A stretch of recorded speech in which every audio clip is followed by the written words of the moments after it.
ಕೇಸರಿ chapter 2 the untold story of Jallianwalabagh. ನಿನ್ನೆಯಿಂದ Jio Hotstar ಅಲ್ಲಿ ಹಿಂದಿ ಭಾಷೆಯಲ್ಲಿ ಸ್ಟ್ರೀಮಿಂಗ್ ಆಗ್ತಿರೋಂಥ ಈ ಮೂವಿನ ನೋಡಿದ್ಮೇಲೆ ನನ್ನ ಒಪಿನಿಯನ್ ಹೇಳೋದಾದ್ರೆ ಇದೊಂದು ಮಸ್ಟ್ ವಾಚ್ ಅಂತಾನೆ ಹೇಳ್ತೀನಿ. ಪ್ರತಿಯೊಬ್ಬ ಭಾರತೀಯ ಕೂಡ ಈ ಸಿನಿಮಾನ ನೋಡಬೇಕು. ಈ ಸಿನಿಮಾವನ್ನ ರಘುಪಲತ್ ಹಾಗೂ ಪುಷ್ಪಾ ಪಲತ್ ಅವರು ಬರೆದಂತ the case that shook the empire ಅನ್ನೋ ಪುಸ್ತಕವನ್ನ ಆಧರಿಸಿ ಮಾಡಿರ್ತಾರೆ. ನಮ್ಮಲ್ಲಿ ಬಹುತೇಕರು ಜಲಿಯನ್ವಾಲಾಬಾಗ್ ಹತ್ಯಾಕಾಂಡವನ್ನ ಶಾಲಾ ಕಾಲೇಜುಗಳಲ್ಲಿ ಓದಿರ್ತೀವಿ. ಈ ದುರಂತದಲ್ಲಿ ಸುಮಾರು 1650 ಜನ ಮೃತಪಟ್ಟಿದ್ರೆ 2000ಕ್ಕೂ ಹೆಚ್ಚು ಜನ ಗಾಯಗೊಂಡಿರ್ತಾರೆ.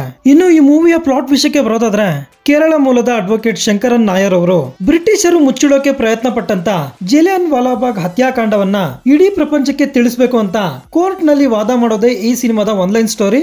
ಸಿನಿಮಾದಲ್ಲಿ ಶಂಕರನ್ ನಾಯರ್ ಅವ್ರನ್ನ ಲಾ ಬಗ್ಗೆ ಇಂಚಿಂಚು ಗೊತ್ತಿರುವಂತ ಒಬ್ಬ ಜೀನಿಯಸ್ ತರ ತೋರಿಸಿದ್ದಾರೆ. ಫಸ್ಟ್ ವರ್ಲ್ಡ್ ವಾರ್ ನಡಿಬೇಕಾದ್ರೆ ಬ್ರಿಟಿಷರು ಇಂಡಿಯನ್ ಆರ್ಮಿಯ ಸಹಾಯ ಕೇಳ್ತಾರೆ. ಯುದ್ಧದ ನಂತರ ಫ್ರೀಡಂ ಕೊಡ್ತೀವಿ ಅಂತ ಭರವಸೆ ಕೊಟ್ಟಿರ್ತಾರೆ. ಭಾರತದಿಂದ ಸುಮಾರು 13 ಲಕ್ಷ ಸೈನಿಕರನ್ನ ಯುದ್ಧಕ್ಕೆ ಕರ್ಕೊಂಡೋಗಿರ್ತಾರೆ. ಇವರಲ್ಲಿ ಬಹುತೇಕರು ಪಂಜಾಬ್ ಮೂಲದಿಂದ ಹೋಗಿರ್ತಾರೆ. ಆದ್ರೆ ಯುದ್ಧದ ನಂತರ ಬ್ರಿಟಿಷರು ಮಾತನ್ನ ತಪ್ತಾರೆ. ಇವರ ವಿರುದ್ಧ ದೇಶಾದ್ಯಂತ ಹೋರಾಟಗಳು ಶುರುವಾಗ್ತವೆ. ಅದರಲ್ಲೂ ಪಂಜಾಬ್ ನಲ್ಲಿ ಇದರ ಹೋರಾಟ ಸ್ವಲ್ಪ ಜೋರಾಗೇ ಇರುತ್ತೆ. ಇದೇ ಸಮಯದಲ್ಲಿ ಬ್ರಿಟಿಷರು ರೌಲಟ್ ಆಕ್ಟ್ ಅನ್ನ ತರ್ತಾರೆ. ಈ ಆಕ್ಟ್ ನ ಪ್ರಕಾರ ನಿಷ್ಕಾರಣವಾಗಿ ಯಾರನ್ನ ಬೇಕಾದ್ರೂ ಅರೆಸ್ಟ್ ಮಾಡಬಹುದು.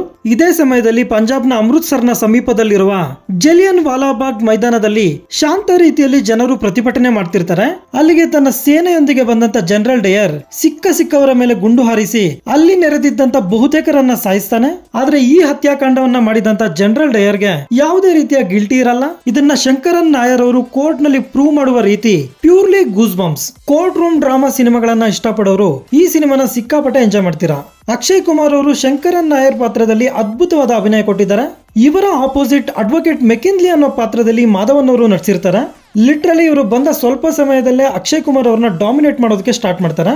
ಇವ್ರ ಆಕ್ಟಿಂಗ್ ನ ನೋಡ್ತಿದ್ರೆ ನನಗನ್ಸಿದ್ದೇನಂದ್ರೆ ಶಂಕರನ್ ನಾಯರ್ ಅವರ ಪಾತ್ರದಲ್ಲಿ ಇವರೇ ಮಾಡಿದ್ರೆ ಚೆನ್ನಾಗಿರ್ತಿತ್ತೇನೋ. ಬಟ್ ಸ್ಟಿಲ್ ಕೋರ್ಟ್ ನಲ್ಲಿ ಇವರಿಬ್ಬರ ಮುಖಾಮುಖಿ ಜಿದ್ದಾಜಿದ್ದಿಯಿಂದ ಕೂಡಿರುತ್ತೆ. ಅನನ್ಯ ಪಾಂಡೆ ಹಾಗೂ ಜನರಲ್ ಡಯರ್ ಪಾತ್ರದಲ್ಲಿ ನಟಿಸಿರುವಂತ ನಟ ಇವರಿಬ್ರು ಕೂಡ ತಮಗೆ ಕೊಟ್ಟಂತ ಪಾತ್ರಗಳಲ್ಲಿ ಚೆನ್ನಾಗಿ ನಟಿಸಿದ್ದಾರೆ.